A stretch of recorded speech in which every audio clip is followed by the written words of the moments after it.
If you're a maintenance supervisor for a commercial property, you've had to deal with everything from leaky faucets to flickering light bulbs. But nothing's worse than that ancient boiler that's lived in the building since the day it was built, 50 years ago. It's enough to make anyone lose their cool. That's where Grainger comes in. With industrial-grade products and dependable fast delivery, Grainger can help with any challenge, from worn-out components to everyday necessities. Call, click Grainger.com, or just stop by. Grainger, for the ones who get it done. Your morning blitz begins now. Pressure comes. Sawyer knocked it out and picks it up. Jack Sawyer headed down the sidelines.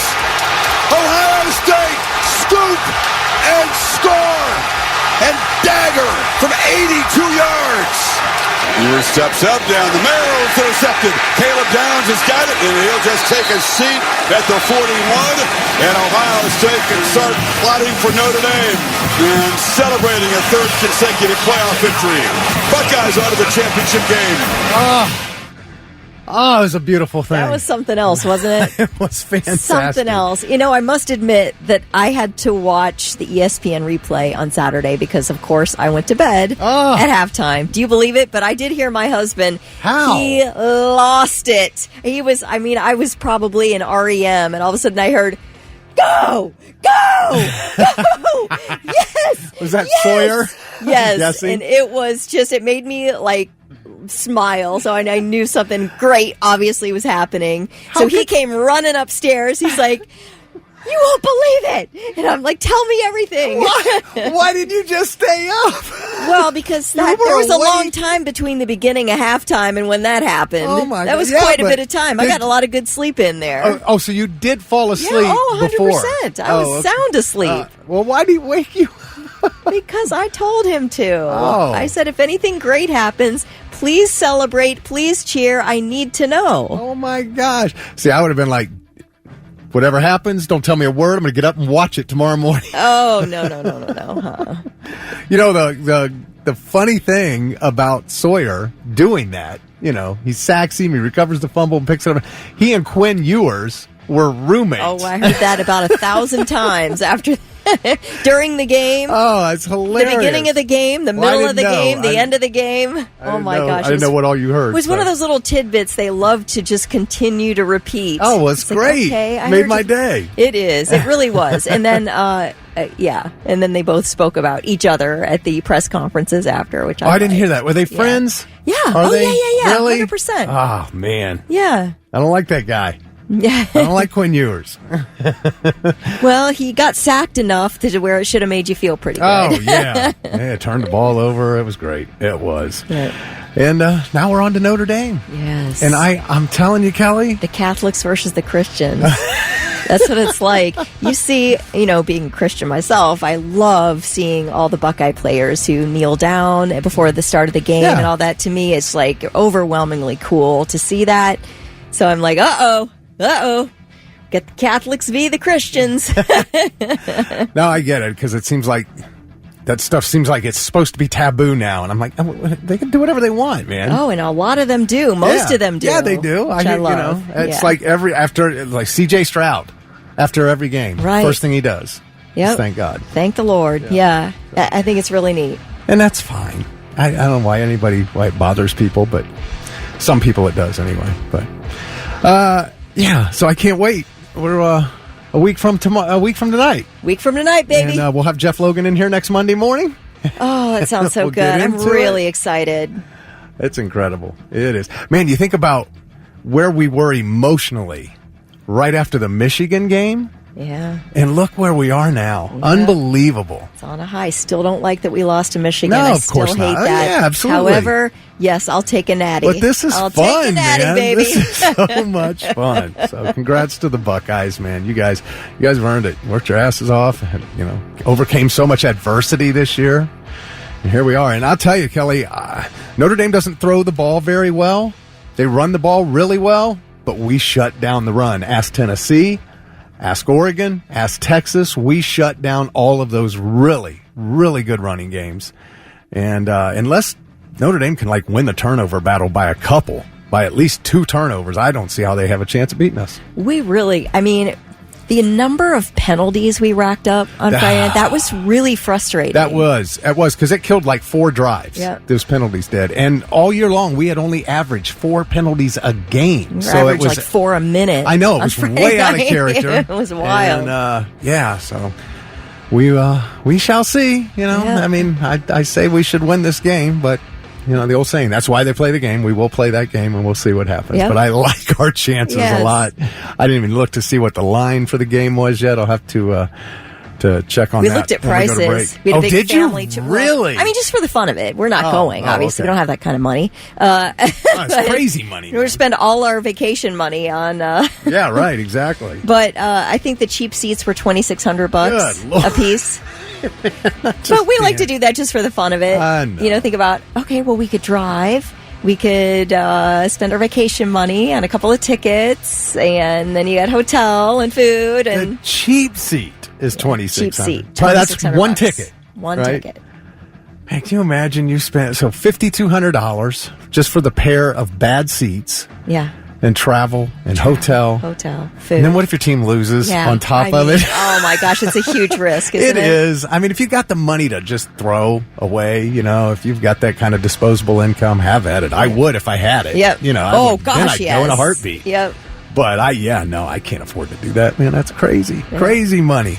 All right. Well. Oh, by the way, I don't know if you follow Channel 6 on Facebook, but they let somebody take over their Facebook page during the Buckeye game. So I heard about caught on to this maybe 3 games ago. Yeah. I was seeing it on Facebook during the game. I'm like, who is running this Facebook page? It's really funny. So whoever they've got doing this is incredible. Like you've really done something, Channel 6, to allow this to happen on your Facebook page. Yeah. Everybody's loving it. Yeah. And we can, like this, where do you think we're going to be national championship night? We're going to be on that Facebook page during the game because it's great. Yep. I mean, the entire community is getting involved in the comment section. It's well done, Channel 6. Yeah, look at that.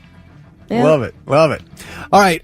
We have got a 4-pack of tickets to the North Coast Golf and Travel Show to give away today and every morning this week. We've also got a concert announcement tomorrow morning at 10 with tickets to give away after we announce, and we'll give those away the rest of the week.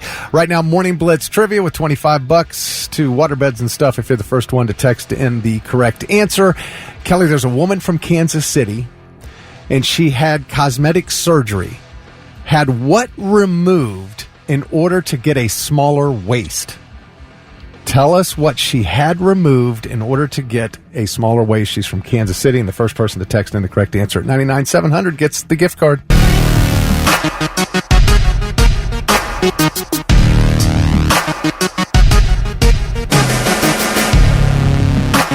Shine down on the Morning Blitz. It is 6:23. Kelly Quinn, Thick Rick. By the way, got Shine Down news coming up in the Blitz Rock Rundown. Although Tess will not be coming in to do that today. She had to let her puppy go over the weekend, and she's pretty devastated. Kelly, that was the smartest, most loving dog I ever met in my life.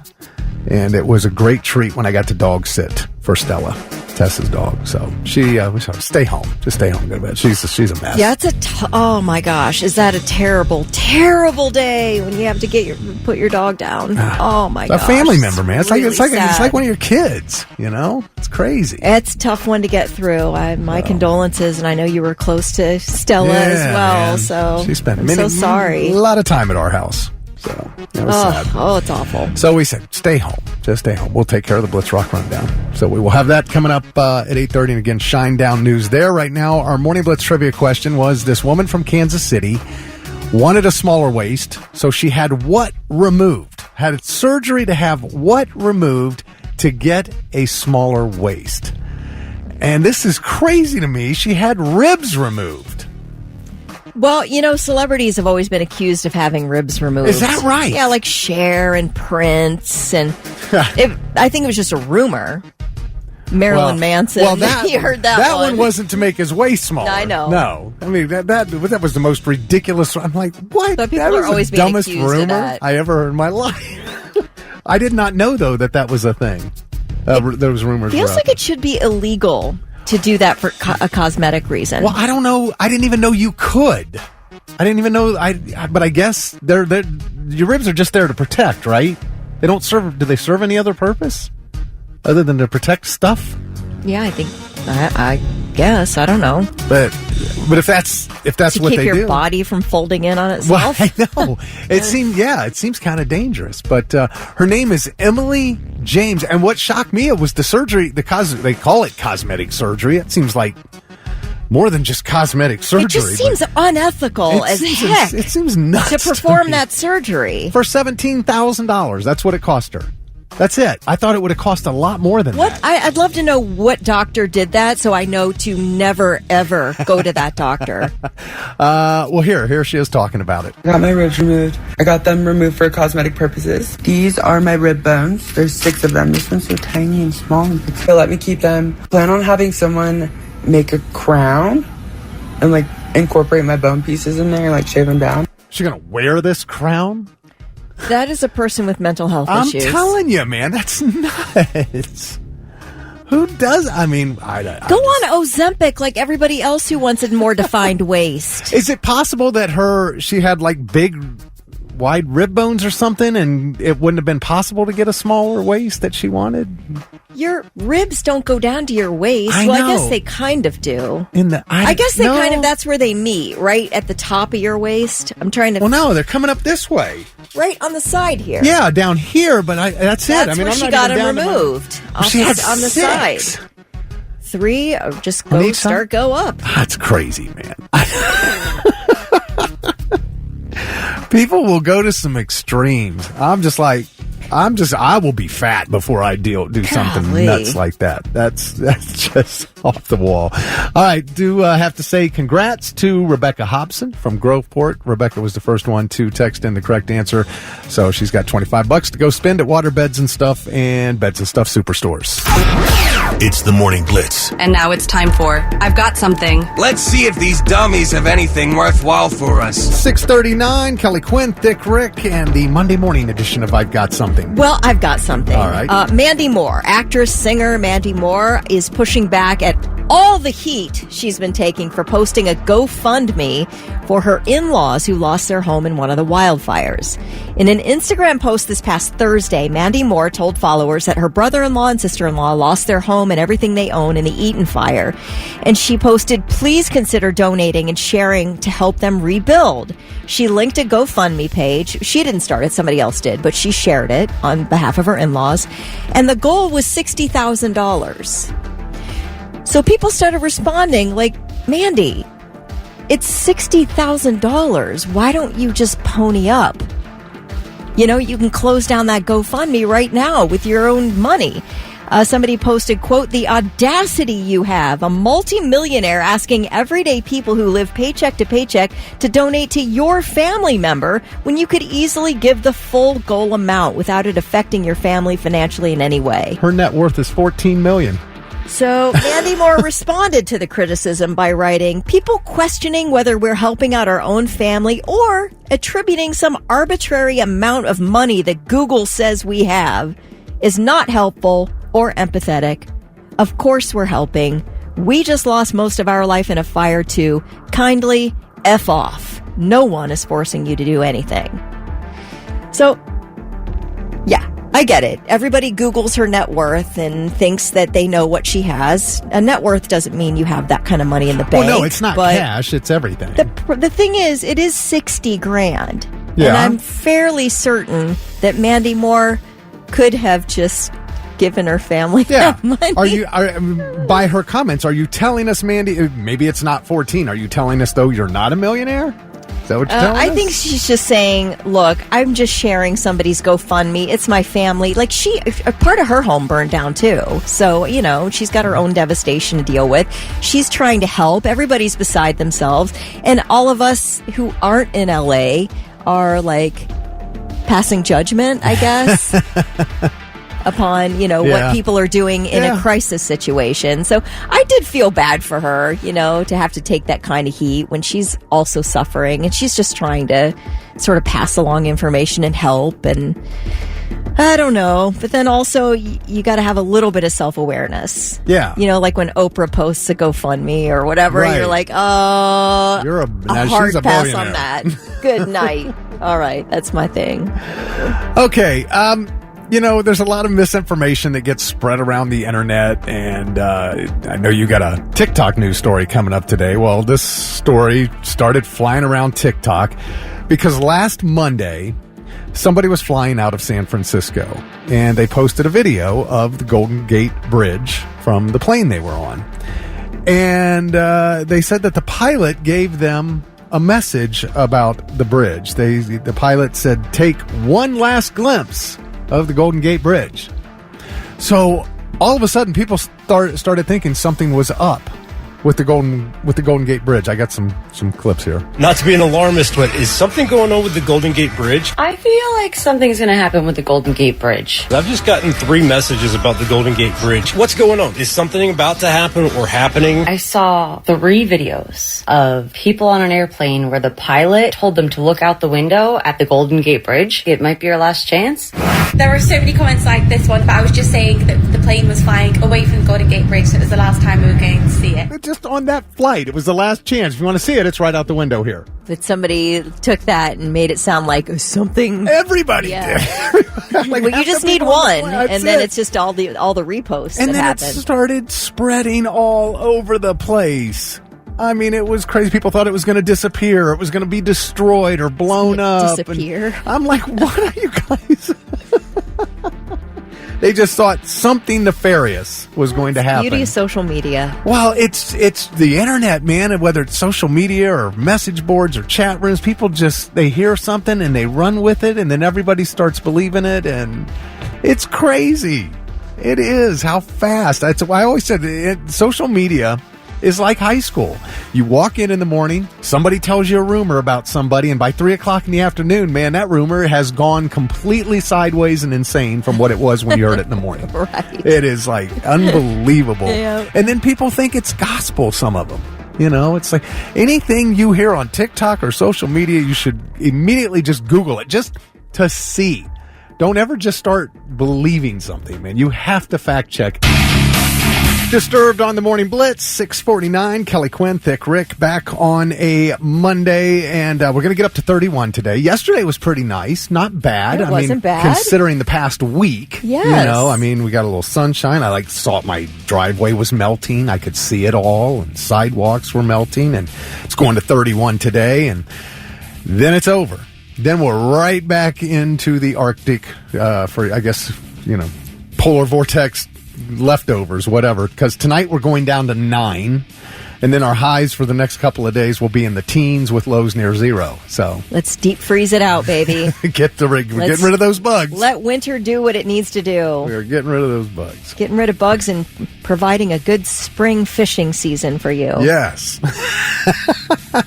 All right. I want to know what this is all about. I didn't, you hear all about these people who are, vegans and vegetarians, and then I read this. There's a new poll of vegetarians and vegans. 38% of them admit that they cheat with meat. Oh, what is that? Cheat with meat. Vegetarians who still eat dairy and eggs are more likely to admit it than vegans who avoid all animal products. And it's not just a one-time thing. 47% of people on plant-based diets say they rarely eat meat, maybe once or twice a year. 38% occasionally, like every few months. 10% say they eat it often, about once a month. Wow. You're not vegetarian or vegan if you're eating meat once a month. You can't say you're a vegetarian. Well, you can say anything. Well, you're not. You can say it, but you're lying not one. to yourself. You're not a vegan. You're not a vegetarian. Why bother? I don't understand. 33% of them say they keep it a secret. Every time they eat meat, they don't tell anybody. They eat it in solitude. But are they real mouthy about being a vegan outside of that? Outside of their once a month Probably. meat eating? Most of them are. It's just like, keep quiet about what we're all eating. Why are we so wanting to, I don't know. I don't understand it, but Yeah. I guess it's just a lifestyle, and it's an ethical thing for vegans to not eat meat. Okay, that's so fine. If you're violating your own ethics by eating meat, then you have to stop bragging about it, okay? Can we at least agree on that? Yeah, I mean, again, if you're eating meat, I don't care if you're eating it once every 3 months, you cannot identify as vegetarian or vegan. You might be health conscious. That's fine. Or you're a picky eater, and you're just eating meat in moderation, very light moderation, but it just doesn't make any sense. This survey was conducted by a beef company called Lens Heritage Angus as part of their totally unbiased vegan and vegetarian meat cravings report. Whatever that means. But there's a lot of them in there that are secretly eating that steak, and they're hiding it. Why are you hiding it? That's what I don't get. Well, I mean, in anywhere, I'm in any lifestyle that is sort of an ethical lifestyle. I mean, look at all the crazy things that happen in churches and, that people hide for years and years and years because they know it's going to be looked down upon. Yeah, that's true. You have a whole probably community that you're connected with your veganism, and you've been preaching it. You've been preaching it to anybody who will listen, even those who won't. And, you're not going to admit it, I guess, that you're violating your own standards. How about when you're on a diet? You're not really inclined to admit when you eat a slice of cake off your diet, especially if you're doing it with your spouse. Right. Yeah, absolutely. Yeah, I mean, there's shame attached, I think. Yeah, I'm on a diet. I'm trying really hard. Meanwhile, last night you mowed through a whole big pack of Oreos. Yeah. All right. Well, I don't know. I guess whatever makes you guys happy. But I don't know. You don't have to pretend. Nobody's going to care. I don't know. We don't care already. So the fact that you're eating meat doesn't bother us. Right. You're not getting judged here. Don't worry about it. And now, I'm listening. 3 things you need to know before you go. Lanes on I-71 were closed in Delaware County for hours last night after a fatal car crash near Route 36. The Highway Patrol says a car driven northbound by 35-year-old Michael Duncan went left of center and hit a southbound pickup truck. Duncan was dead at the scene. 4 other passengers from the 2 vehicles were seriously hurt, including a 10-year-old child. The investigation continues. Well, the Santa Ana winds are not done fueling the Los Angeles fires. The death count has risen to 24 as search and rescue efforts continue. Firefighters made some progress over the weekend, but winds are picking back up and are expected to be strong until Wednesday. The Palisades fire, is about 13% contained. The Eaton fire in Altadena and Pasadena is about 27% contained, and the other fires are either contained or mostly contained. Air quality, very bad in the LA area. In fact, they're sending the kids back to school today, but they're all supposed to wear masks when they're outside, so it's really awful there. Crews from out-of-town departments have joined the firefighting effort. And private firefighting firms have also been helping with home protection. 6 p.m. to 6 a.m. curfew is still in place. Now, part of the firefighting crew are 900 prisoners in the California Department of Corrections. These incarcerated firefighters generally do not. This is a really coveted position within the prison system. If you're a prisoner and you can get on the firefighting squad, it's people really want that job. You can make the most money doing it, although it's not a lot. Get you out of the prison, and so it's a very coveted job. But generally, they do not operate hoses. They do not spread flame retardant. What they do, these prisoners, is they use hand tools to clear vegetation and create fire breaks that slow the spread of the fires, and it's grueling labor. It's very dangerous, even can be deadly. And they work in 24-hour shifts doing this really tough manual labor.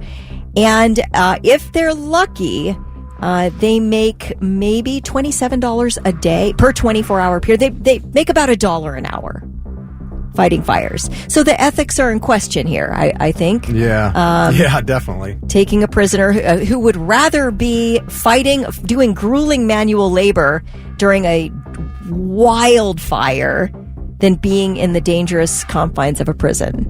So that's their choice. And they make $1 an hour. if they're lucky. That's on the high end. Should be able to work some time off your sentence. Yeah. Doing work like that. It feels like that, You're out doesn't there it? putting your life on the line. At You're least trying to it- make amends, I guess. Maybe clear up a little bit of the ethical issues there. Right. But anyway, yeah, that's what's happening there. I think it's an interesting angle to this big wildfire story or any fire situation is that they do use prisoners to fight fires. So anyway, those are your three things.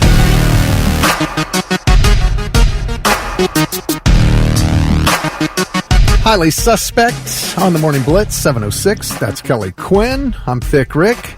And Kelly, yesterday I was sitting in my office. I was working on some things for this morning. It was just a few minutes after 10 o'clock. And I had written something up. I was about to print it. I also had some audio edited, and I was still working on that. And all of a sudden, the power goes out. Just bam, gone. I'm like, the worst damn time. This was the worst time. Unless it had happened during the Buckeye game, but it didn't. And I know it's not the end of the world, but what bothered me about it was right after the power goes out, my wife goes, "We got a message from AEP." I'm like, "Well, when did we get this message?" And she shows me, and it said, it was a text message on her phone. It said, "This is an outage message from AEP Ohio at 10:07 a.m. on January 12th. In order to maintain our electrical system in a safe and efficient manner, it is necessary to conduct an emergency outage within the next hour in your area. We apologize for the inconvenience caused by the power outage." And that came at 10:07. And I swear the power went out at 10:08. And I'm like, in the next hour, you meant in the next minute is what you meant to write, I'm guessing. We were looking at posts online. It was like, I was confused because the text said power outage detected, but the voicemail said maintenance outage, and that was all when the power was still on. Come on, guys. How long was it out? It was projected to be back up in about a half an hour, and I think it came back in like 15-20 minutes. Okay. So that was good. Our house didn't freeze or anything like that. Everything was fine.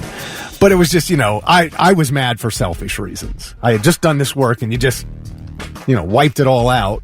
And if you would have just given me a few more minutes notice, I would have been able to save it and said, okay, I would have shut down my computer and and then it's coming back up in safe mode and all that crap when the power comes back on. But I survived, but it was just annoying. So be better, AEP. You charge us a lot of money and you keep raising the amount of money we're paying you. Anyway. Well, they didn't lie. They said it was going to be going out in the next hour, and indeed it was. It just was really fast. Really fast. Oh, shoot.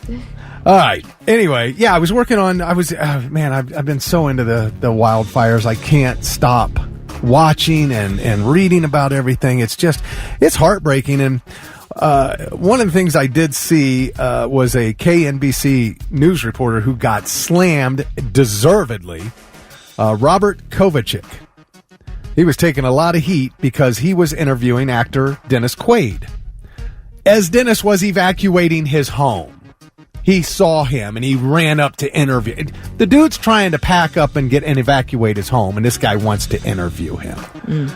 Come on, dude. I mean, at some point, where does it end?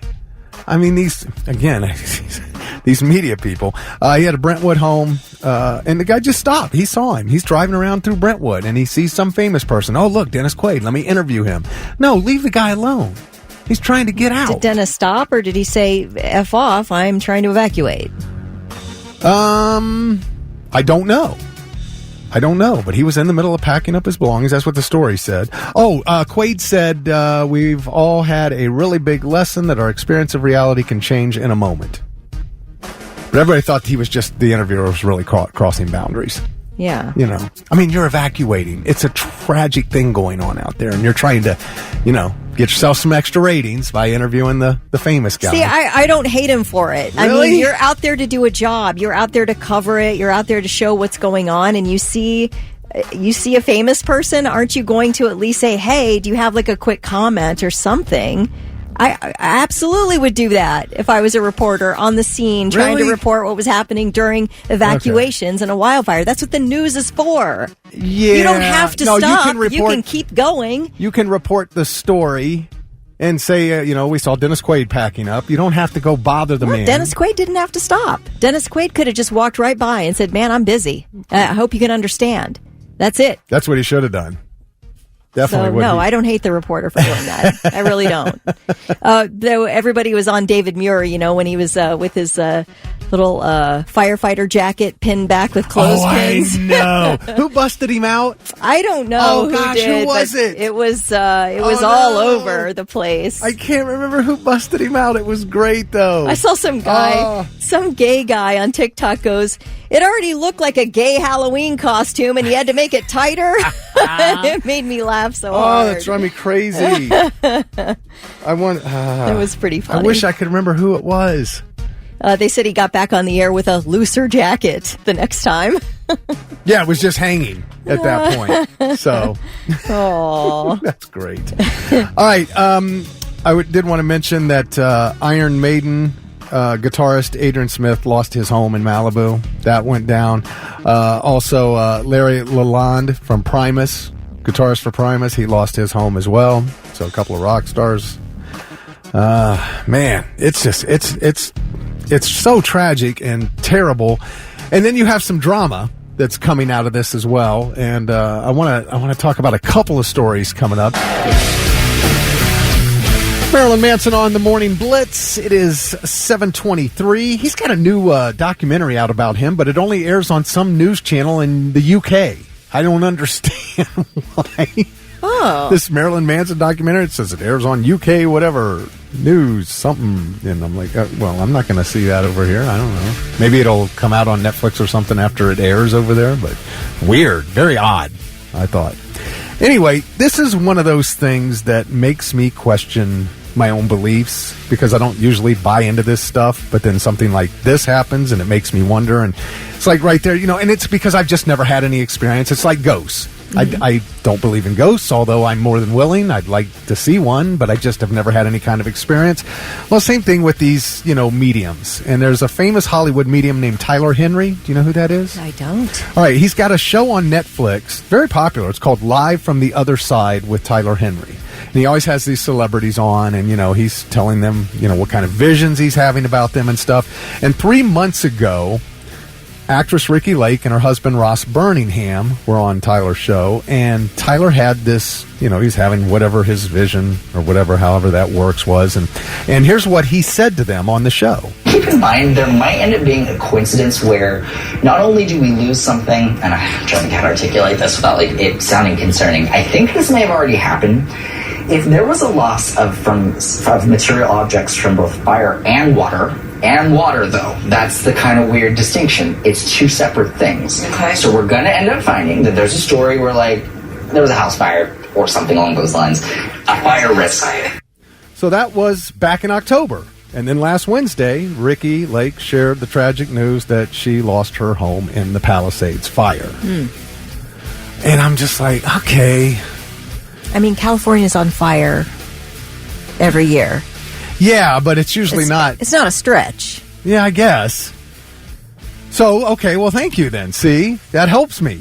Because I say, I start questioning my own beliefs. I mean, this is a humongous. I mean, I'm not saying it wasn't some accurate fortune teller or something. I don't know, Right. But I would say, in general, your chances of being right on that in the state of California are higher than if they did that in Ohio. Right, and that's kind of what I've always felt about these people is, they're just saying obvious things that could happen, and, they pick up on stuff that they know about your past. But usually I thought that they told you stuff you wanted to hear because then it would keep you coming back. Right. Like if you were giving them good fortunes, and that certainly wouldn't be something you would want to hear. Right. So it's interesting. Well, he's got a house out there too. This Tyler Henry does. I mean, he's like the medium to the stars, and that's why he has these celebrities on his show on Netflix. And then Saturday morning, Ricki shared the post from the show on her Instagram. In the caption, Lake expressed her shock and awe that Henry seemingly saw that her house was going to be destroyed due to a fire. She wrote, "The great Tyler Henry called it. Less than 3 months ago, on October 15, 2024, Ross and I were on Tyler's show, and guys, he saw the fire. The show is on Netflix. I urge you to watch it. It's all gone. I can't believe I'm typing these words, sharing that despite a valiant and brave effort, we lost our dream home. So Henry took to his own Instagram Saturday and said that so far their house was still standing, they were okay, and that he was devastated for friends and community. And I'm like, you can't, it was just, to me, there was no scam there. And I mean, obviously the only scam would be if Tyler was set to fire, then you would have a scam. Right. But that would, and well, I know that didn't happen, but, so yeah, he's got a house out there. I don't know. Did anybody ever convince you? Really convince you? They told you something was going to happen and it happened and you were absolutely positive that person was capable of doing that. Yeah. They told you the future. Yeah. Because I know, and people go see a lot, these people are very popular with a lot of people. Yeah.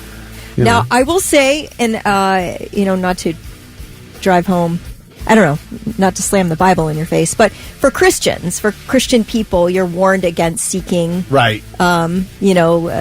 Fortune tellers or, anything like that. No mediums, no fortune tellers. That is not, it's called an abomination to the Lord. If you seek fortune tellers and not the Lord. So that, but I'm saying that's according to the Bible and the Christian faith. So, but I will say it doesn't, I do believe that there are people with,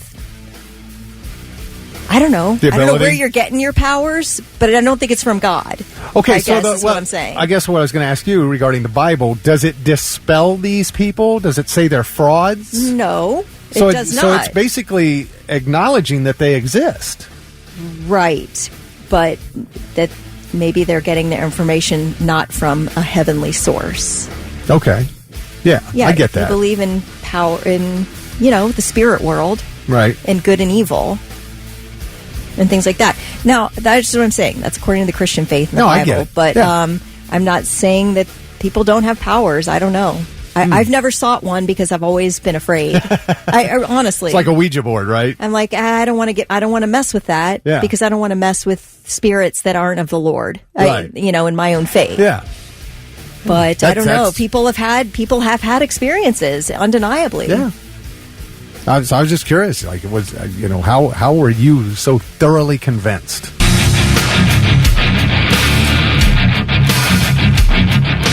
Motionless and White on the Morning Blitz, 741. That's Kelly Quinn. I'm Thick Rick, and we're just talking about this situation. Ricky Lake had brought up something happened 3 months ago on the Netflix show Live from the Other Side with Tyler Henry, who is a Hollywood medium, very famous out in Hollywood. And he made some comments 3 months ago about Ricky Lake possibly having a loss from a house fire or something to do with fire. And then, of course, she announced over the weekend that her Palisades home was destroyed by the fire. And so we were, just talking about that, and I asked if anybody ever had anyone, absolutely convince them of something, and then it did happen, and hadn't really heard from anybody who said that that did happen. But we got a lot of comments. Doug Brake said, Kelly, I'm also a Christian, and in the Bible it talks about false prophets and false teachings, and that we should be aware of our surroundings. Yeah. So... But is he a false prophet? I don't know. But and Kelly made a great point to say, I see something to do with a house fire in California isn't really, your odds are good that might happen. Right. I mean, they've had fire after fire every year, so. Yeah.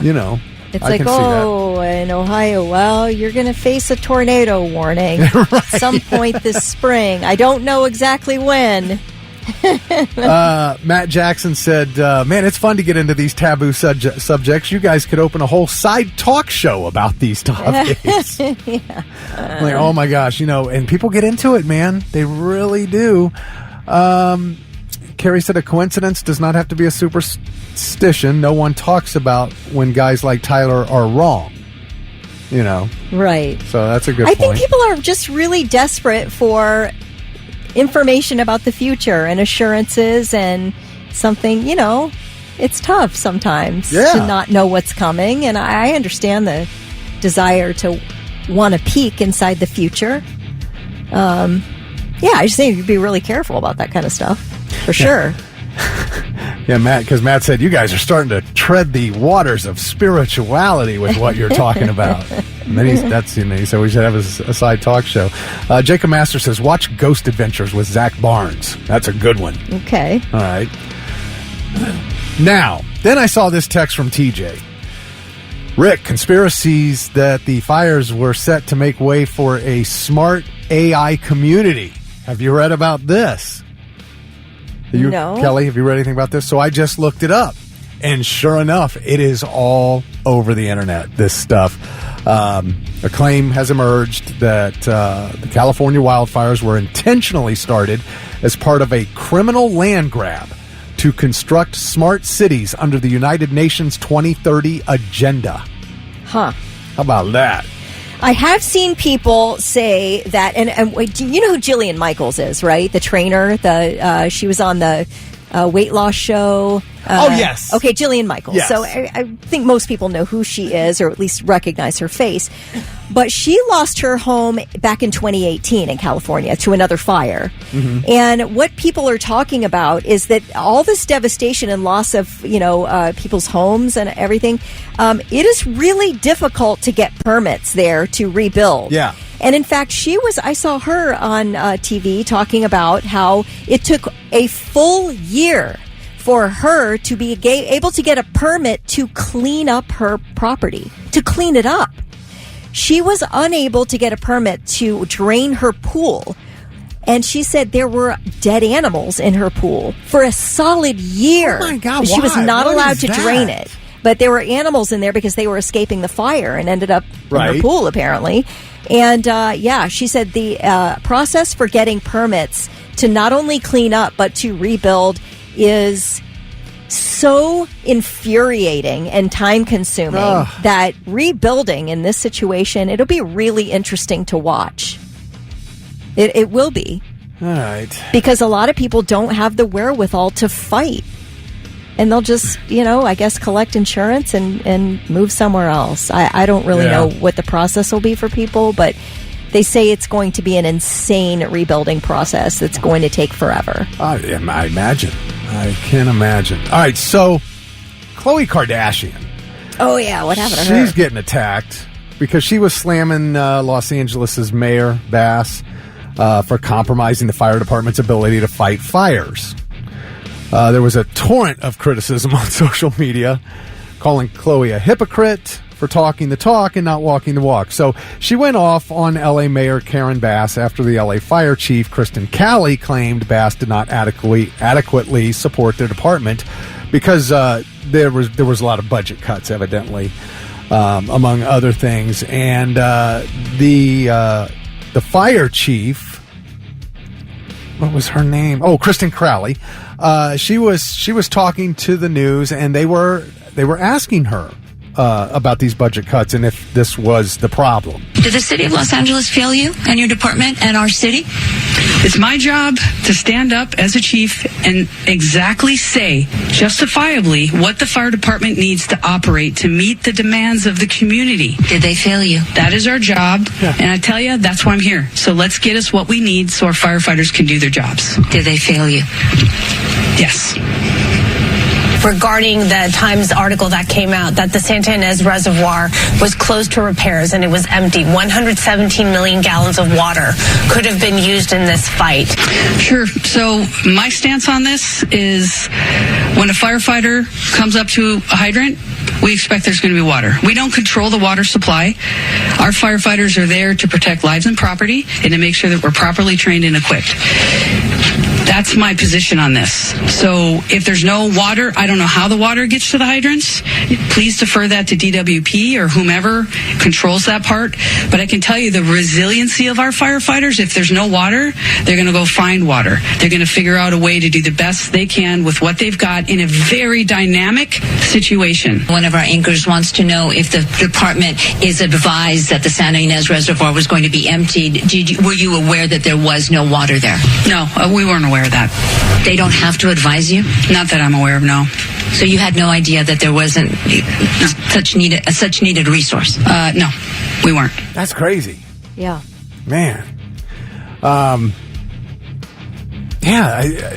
I don't know. I'm not out there. I don't know what the budget cuts were. The fire chief said she has been understaffed she's been there in that position for 3 years, and she's been understaffed the whole time. I know, and there was a lot more of that interview, but it was like 15 minutes long. So it's been a years-long thing for her, being under budget, and not under budget, but having their budget cut and being understaffed. So, it seems like they're going to have to really retool here. Well, yeah. But, that makes sense, though. They go to do a job. They, hook up to the fire hydrant and start putting out a fire. They have no idea that thing's not going to have water. They're not responsible for filling up the reservoir. That's not what the fire department does. And they had no idea it was empty, and that's where the water's coming from. That's kind of crazy. Now, I don't know whose fault that is. I don't know if it's because of budget cuts. I don't know. I have no idea. Did you see Justine Bateman calling out just the governor and the Los Angeles mayor, and basically calling them useless? Yeah. I've seen it. Yeah, saying you have your first order of business is to be able to fight fire, deal with fires and earthquakes and mudslides. Yeah. And beyond that, though, if you can't do those three things, you are absolutely useless and you need to leave. You need to step down. It was really interesting.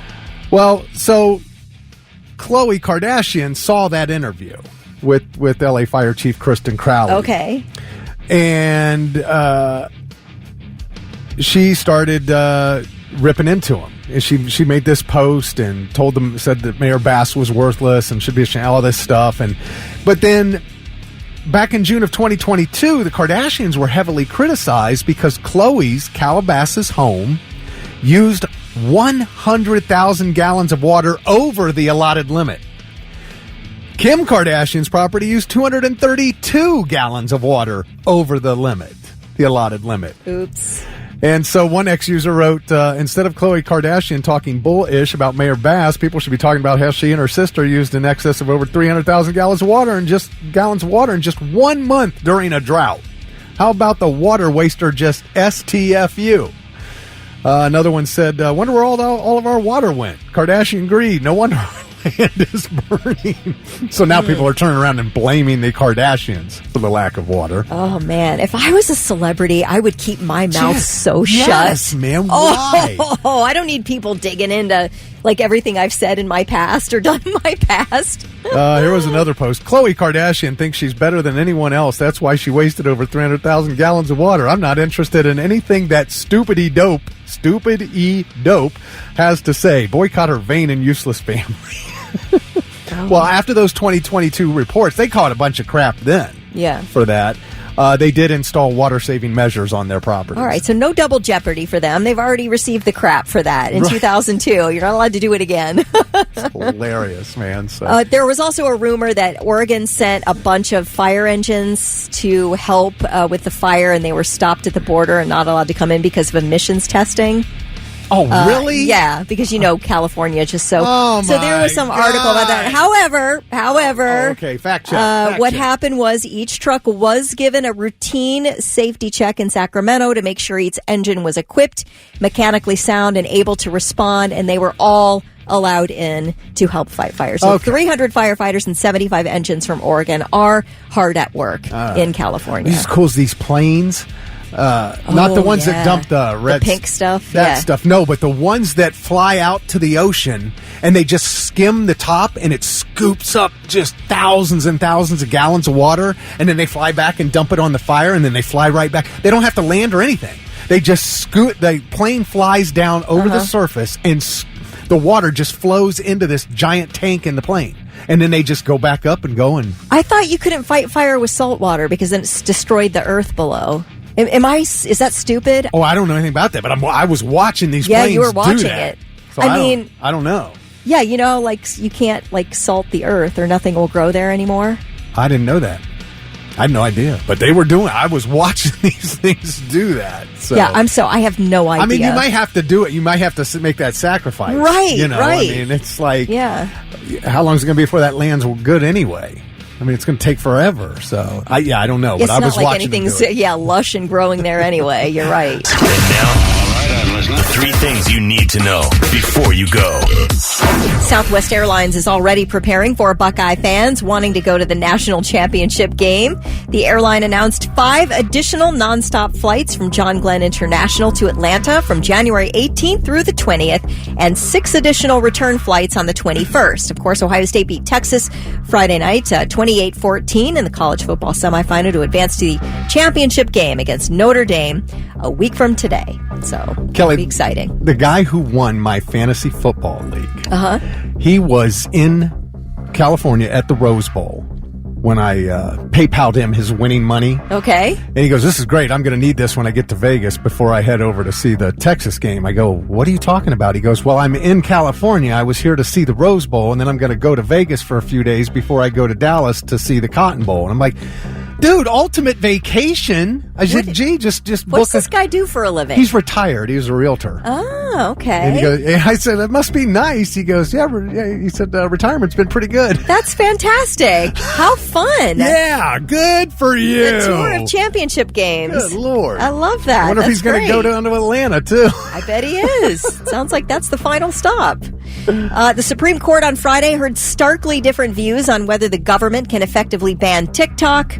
Congress passed and Joe Biden signed a law requiring the sale of TikTok by January 19th, or it would be banned, saying the Chinese-owned social media platform is a threat to national security.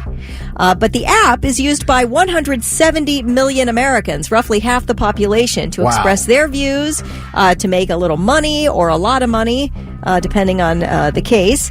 And TikTok's lawyer argued that a ban would violate the U.S. Constitution's First Amendment protection of free speech. Now, the justices signaled through their questions during the arguments that they were inclined to uphold the law, although some did express serious concerns about its First Amendment implications. Now, the ban would take effect one day before Donald Trump takes office. Trump, on December 27th, urged the court to put a hold on the January 19th deadline to give his incoming administration the opportunity to pursue, quote, a political resolution of the questions at issue in the case. The Supreme Court could make their decision any time, today maybe. So we shall see. We may only have about 6 days left of TikTok if they ban it. And a lot of people who are supporting the ban have TikTok accounts. Yeah, there's I wish I had the sound for you, but there was somebody who went through the list of legislators who voted to ban TikTok who actively use TikTok and have TikTok accounts. And, people are obviously letting their opinions be heard on those accounts. Yeah, well, I think you and I kind of agree. Whatever this mess is, it's all about money. Yeah. Of course. Make sure of it. That's an enormous audience there. 170 million Americans. That's crazy, man. As far as the First Amendment rights and everything, doesn't that stuff go right out the window if the government says this is a matter of national security? Yeah. And all that's out the window. And their argument is, do you know how many millions of Americans use Temu and and they have all our banking information. Yep. And then everybody on TikTok saying, listen, I'll fly to China myself and hand over my social security number to the president. Let us keep TikTok. We don't care. We don't care about our information. We want TikTok. I mean, it's going out there whether you got TikTok, Facebook, it doesn't matter. Yeah, we all already know that all of our information is out there, has been stolen in a million ways already. So, I mean, we already know that the city of Columbus couldn't keep anybody's information secure in terms of your court dates and your juvenile records and things like that. Everything out there. I mean, how many police officers, they say Columbus police officers, had their funds stolen from their bank account? Crazy. Our stuff's getting stolen all the time. Well, you don't want us to have any fun now on top of it? Jeez. All right. Well, the latest company to require employees to return to the office 5 days a week, JP Morgan Chase. And that includes the 18,000 people who work here in Columbus or JP Morgan Chase. I guess in an internal memo, employees were informed that anyone who currently has a hybrid schedule has to come back full-time to the office starting in March. And apparently this memo was posted to an internal company website. And the replies started coming in internally, reply after reply, hundreds and hundreds of people complaining internally about the policy to that memo. The company turned off comments. They wouldn't even let their employees comment anymore. So that's pretty wild. Now, from what I understand, the state of Ohio is trying to make workers come back full-time as well. And so unions are trying to work that out. They were trying to put it in the state budget that as some type of I don't know, that you could only do like 8 hours from home during any given work year or something. I don't know. So I can tell you this, Chase, which operated in a building in Polaris, opened up in their brand new place at Easton this morning. My daughter Danielle works for Chase. Okay. Is she there full time? Yes. In the office? No, you know, they had hybrid, and she's not happy about none of them are, but you know. But they still have the Polaris complex, right? No, that's moved over to Easton? The whole thing? Yeah. Yeah, I saw people complaining about the parking situation in the Polaris area, that there was just no room for everybody to come back to work. And that basically when you were told that there was nowhere to park, that you were told to get there earlier so you could get a spot. Jeez. Anyway, wild. All right, those are your three things. Yeah. Van Halen on the Morning Blitz, 8:12, Kelly Quinn, Thick Rick, and I misspoke, Kelly, and we got a lot of text letting me know I could have misunderstood. You know, I'm wrong probably more often than not. So, but the Chase Polaris location will remain open. Easton's an expansion. Yeah, Polaris was just renovated, I guess, in 2023. Okay. So that's open. Anyway, so then the parking issue still stands. And I guess if you want a parking spot and you don't want to park like miles away and try to shuttle in. Now, that's a Polaris where the parking That's issue. a Polaris. Well, but won't all those people that are moving to Easton, won't that help free up parking? Thick Rick, I do not know. I'm guessing. You're asking the wrong person. I'm just telling you what people are complaining about parking. We did get one text says I worked there and Easton was just an expansion. By the way, they suck for bringing us back 5 days a week. I want to know what people were saying in that internal chat. Oh my gosh. That they had to shut down. Can you imagine? Yeah, definitely don't let the people speak, of course. Shut it down. Oh, I don't know. I know there are companies, absolutely a fact, there are companies that are making workers come back 5 days a week to get people to quit. And I believe that. I can easily believe that, you know.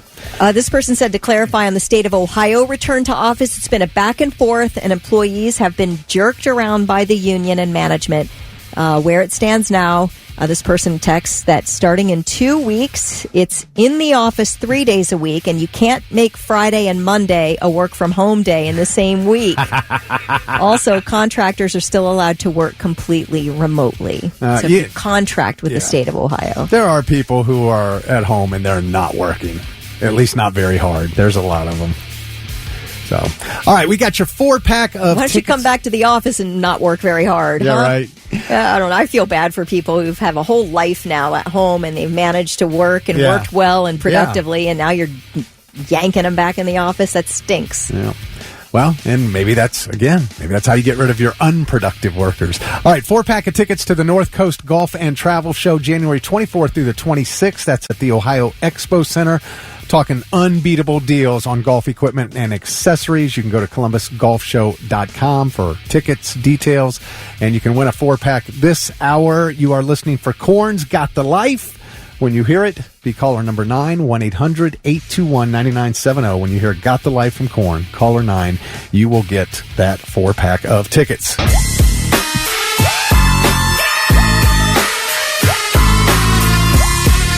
6 a.m. on the Morning Blitz. Lies of the Beautiful People. It's 8:25. Kelly Quinn and Thick Rick on a Monday. And rapper Chuck D, Kelly, from Public Enemy. Mm-hmm. Well, Public Enemy has a song called Burn Hollywood Burn.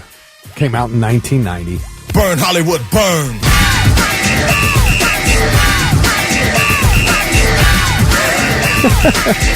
Well, so people have been using this in videos with the LA wildfires. They've been making these videos, you know, of their footage, and they've been using that song in a bunch of these videos. And Chuck D says, hey, you can't be doing that. That is misrepresenting the group's intentions.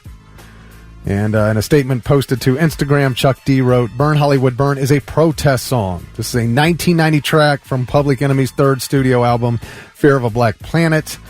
And it's got features from Ice Cube, Big Daddy Kane on it, and attacking everything, racism, stereotyping, exploitation, all this stuff. And Chuck D said that this song has nothing to do with families losing everything they have in a natural disaster.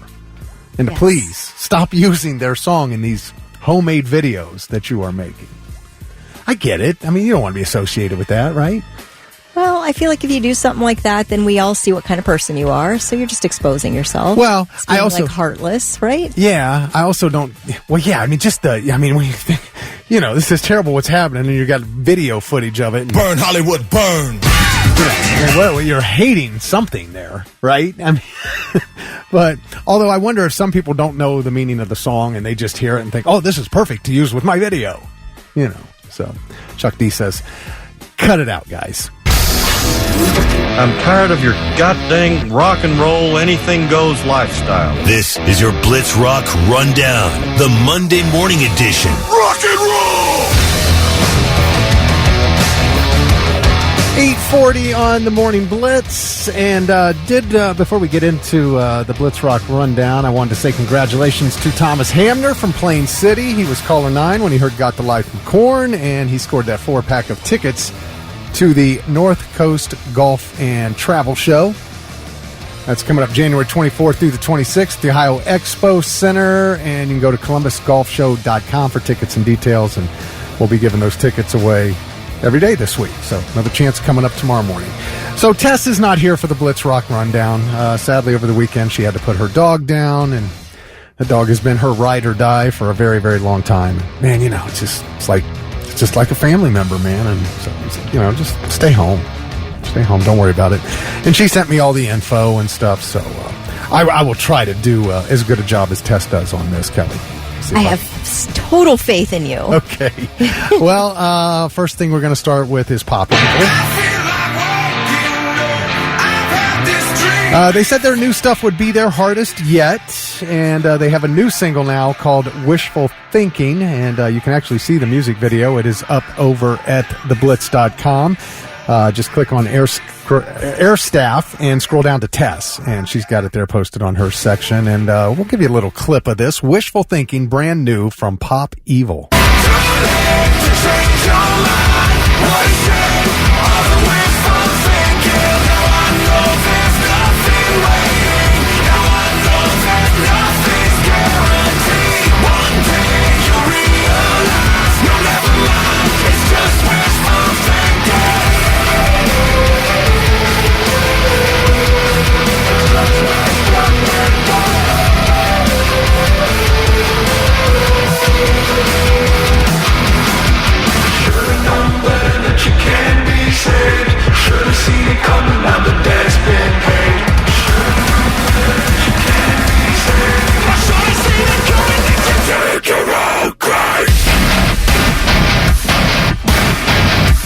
It just got better. Okay, yeah, you got kind of a shrug and a nod at the same time from Thick Rick. Yeah, well, I was shrugging at first, and then it kicked in. I was like, okay, I like this. I like it. All right. Okay. Doesn't sound a lot like them. It's very different for them, it seems like. I don't know, maybe it's just me, but first thing I thought was.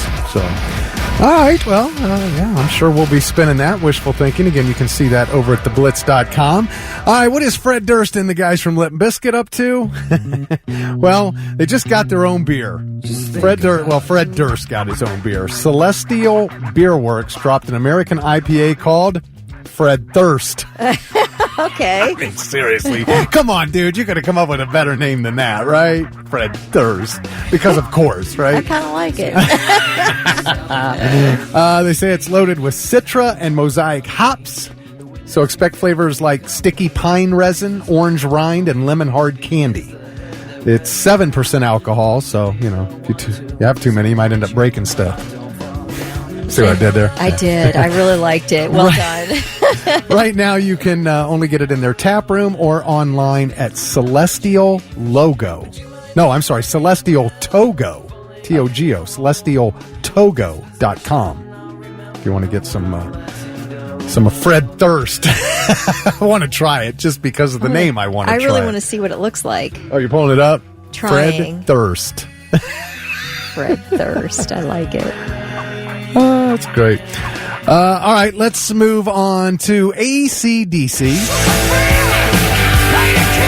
Man, I feel so bad for Angus and Malcolm Young. An Australian landmark has been destroyed. A developer has demolished the boyhood home of AC/DC's Angus and Malcolm Young. On purpose? Yes, but also on accident. Listen, the houses in Burwood, Sydney, have been added to the local register of historic homes in 2013, but the register didn't have the legal status to actually protect it.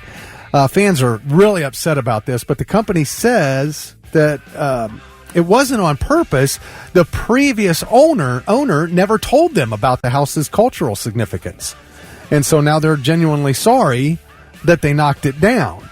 But cool thing is, they're taking materials from the demo site and reusing those materials to build a brand new bar and cafe for AC/DC fans to hang out and honor the band's legacy. Oh. You know, so you go in there and, you know.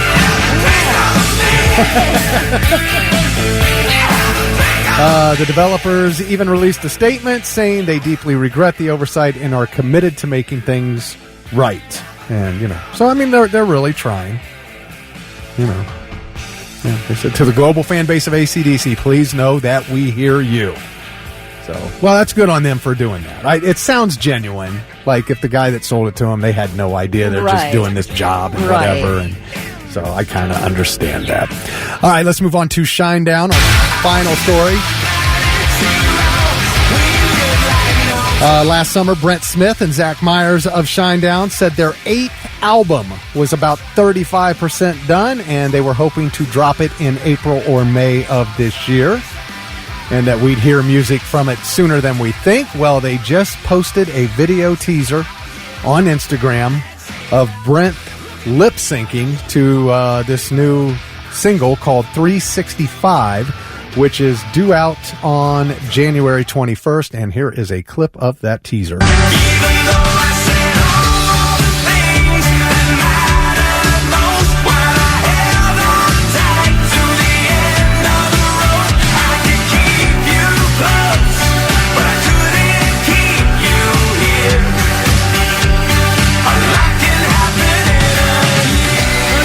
Tease your good stuff, off. My man. You're supposed to tease the good stuff.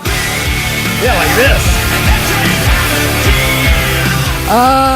I don't know. They did say they were going to be crossing genres on their new album. I remember reading about that. So I don't know. I felt like they've kind of been doing that in their last couple albums, you know.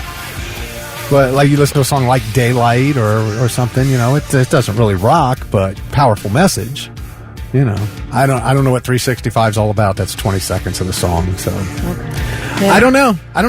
You know, I know you were not looking very positive about that one. I know. When it crosses over to top 40 sounding, I'm like, hard. That's a pass for me. Adult contemporary. Adult contemporary, yeah. It's almost like Nickelback-ish. Oh, God. My wife's going to smack me when I get home. Talk about my Shinedown like that. I do love Shinedown. I do too. I do, yeah. But let's just try again.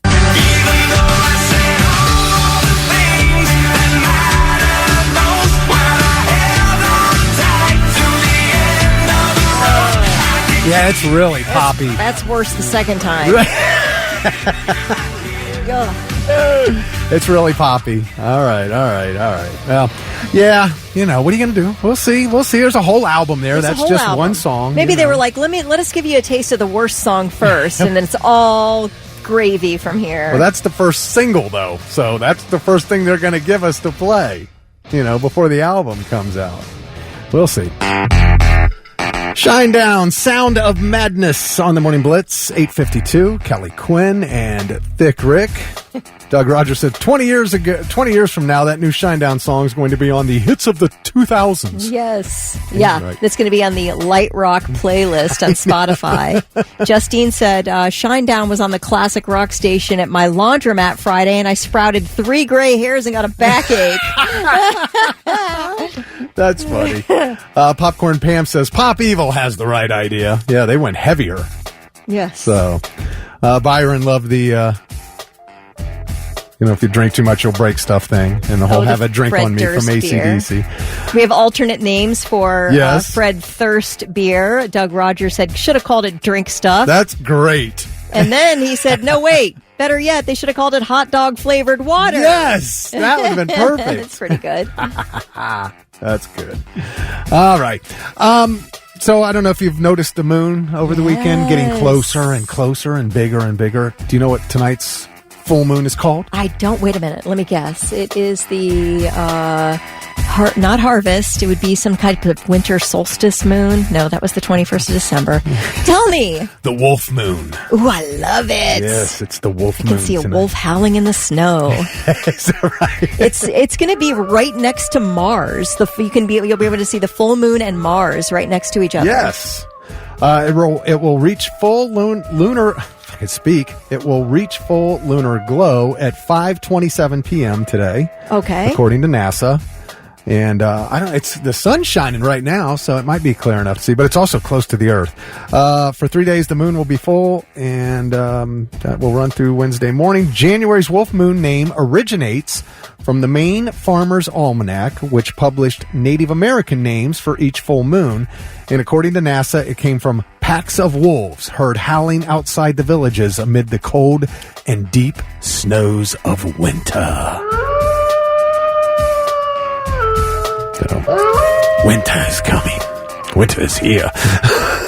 It is going to be cold coming up. But, so we get the wolf moon. 5:27 p.m. Everybody outside seeing that big full moon right in their face. And now, I'm listening. 3 things you need to know before you go. I feel like we hear a similar story to this every winter, but a Cincinnati man is admitting to inadvertently setting his own home on fire. Crews were dispatched last night, where the owner of the home told firefighters that he started the blaze while trying to clear ice with a propane torch. Damage to the home is estimated at nearly $100,000. Hey, when you talk about the LA wildfires, especially in a social media atmosphere, inevitably someone will post about the forgotten hurricane victims of North Carolina. I don't know if you see that. It comes up every single time. And for good reason. When Hurricane Helene hit in September, thousands of people lost their homes in western North Carolina, many of them in these devastated mountain towns. And they all moved into temporary housing, anything from like a FEMA situation in a hotel or motel, which they're paying for on a short-term basis, to their own RVs, their own sheds, people living in a shed or a tent, people living in their own vehicles, which I guess is a solution in decent weather, but they just got hit with a winter storm, snow, sleet, freezing rain, making things extremely difficult. And about 10 days ago, FEMA let the people in the hotels and motels know that their FEMA housing assistance was ending. It was going to be over. In the winter. Yeah. The governor was able to get FEMA to extend temporary shelter assistance through tomorrow. At least that's where we are right now. With their FEMA assistance, but there are 5,600 Western North Carolina households in FEMA housing right now. So you'd be kicking, or at least making them, in dire circumstances, pay for their own hotel room. Yeah, none of them are rich celebrities either in North Carolina. And, you wonder what is where do you go when your home is destroyed? What do you do? And a lot of these people are fighting insurance companies for coverage. North Carolina HUD just received a couple of huge block grants to help people with their rebuilding. So I'm sure if you meet a certain household income that you can get HUD to help. I don't know beyond that, but it's a really awful situation and you do forget about it. Yeah. You hate to say, but when Hurricane Helene blew through, it was huge news, and now nobody talks about it, but these people are still living in it. So anyway, there's that. Now, if you can read cursive, the National Archives is looking for volunteers to help transcribing more than 200 years worth of U.S. documents. The vast majority of these documents are handwritten in cursive, and believe it or not, reading and writing in cursive is a dying art. We've talked about it in the past. Some schools do still teach it, others don't at all. Now, there is a team with the National Archives in D.C. that works with volunteer citizen archivists who help them read and transcribe some of the more than 300 million digitized objects in its catalog. Oh my gosh. Those records range from Revolutionary War pension records to the field notes of Charles Mason of the Mason-Dixon line, to immigration documents from the 1890s, to Japanese evacuation records, to the 1950 census. All of this needs transcribed from cursive into typed English. So, and you do it on a volunteer basis. I'm sorry to say, they're not going to pay you for it. But if you go to archives.gov, all you have to do is sign up. You don't have to fill out an application, nothing. You sign up with your information, and then you can just start picking records that haven't been done yet. You read the instructions, and you start translating from cursive into typewritten English. Yeah. How much? Nothing. It's volunteer. Oh.